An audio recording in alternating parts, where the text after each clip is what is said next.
Okay, anyone who's studying this knows that Article 3 is a beast.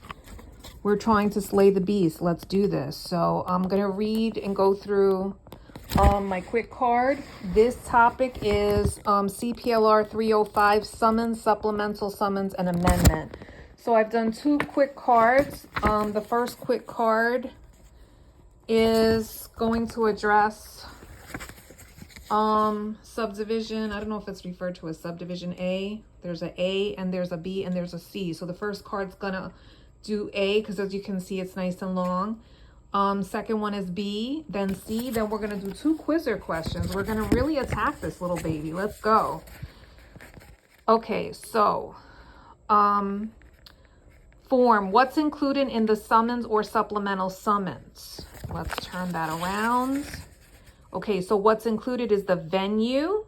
Now, if it's based upon, the venue is based upon the residence of the plaintiff, you're going to need the plaintiff's address.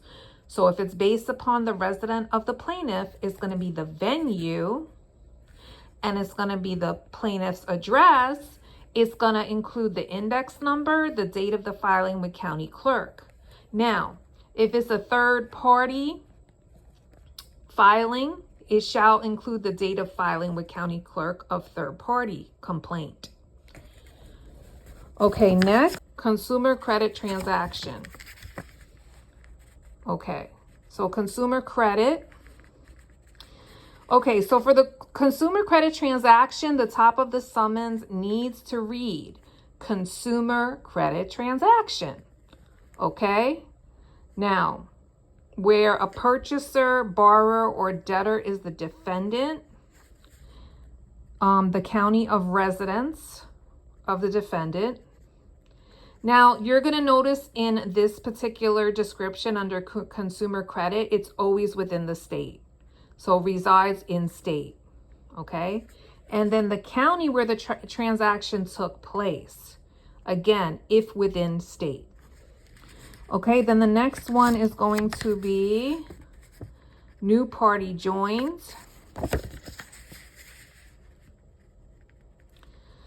Okay, so when new party joins, whereupon order of the court or by party stipulation between the parties, which they have the right to under CPLR 1003, joinder not made in new party's motion. Okay, so the joinder, this new party, they made a motion, but they didn't include themselves like in any type in the motion, right? As far as like, I know I've seen motions before where it's like you have the motion and then you have the new caption in the motion. There's nothing like that going on in the motion, in the new party's motion. So then the opposing party is going to file the supplemental summons.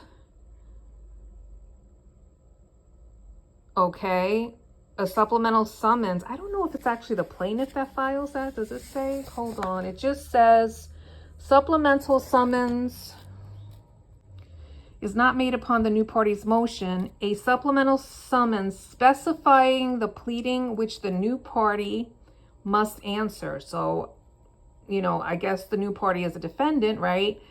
And so the person that would be filing the supplemental summons would be the plaintiff. Okay, shall be filed with the county, with the clerk of the court and served upon such party, the new party. Okay, now we're going to go to B and C. This is again CPLR 305. The topic for 305 is summons, supplemental summons, and amendment. And 305B is summons and notice. So if complaint is not served with notice,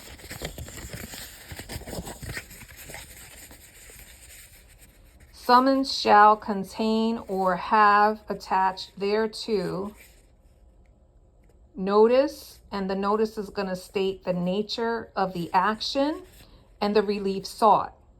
Now, the only time that it's not going to have the relief sought is if the action is for a malpractice. You know, in the CPLR, there's a lot of exceptions for like malpractice and dentistry and podiatric. This is only malpractice. But so it's not going to state the relief sought if the action arose from malpractice, but otherwise it will state the relief. So it's going to have the name of the action and the relief sought, the sum of money for which judgment may be taken in case of default. Okay.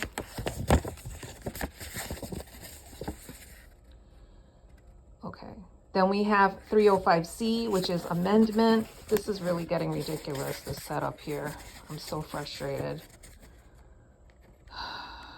At any time, court's discretion. So they can do an amendment, right? At any time in its discretion, in the court's discretion. Such terms, just court may, not must, may allow any summons or proof of service of summons to be amended if substantial right of party against whom the summons was issued is not prejudicial. So now let's do the two questions. If a court directs that a new party be joined in an action and the order is not made upon the new party's motion, we just talked about that, which of the following shall be filed with the clerk and served upon a new party? A supplemental summons, a certified copy of the court's order, an original summons together with a certified copy of the court's order, an order to show cause and a petition why he should not be joined, an amended summons. And it's a supplemental summons, which should be obvious because that's what we were talking about in the whole thing. Okay, with respect to proof of service of a summons, A, it may not be amended. B, it may only be amended in a court's discretion. C, it may be amended as a matter of right within 6 months of being filed. Or D, it may be amended as a matter of right within 3 months of being filed. Remember, it's at court's discretion. It may be amended. So that would be B. Anytime at court's discretion. And there you have it, CPLR 305.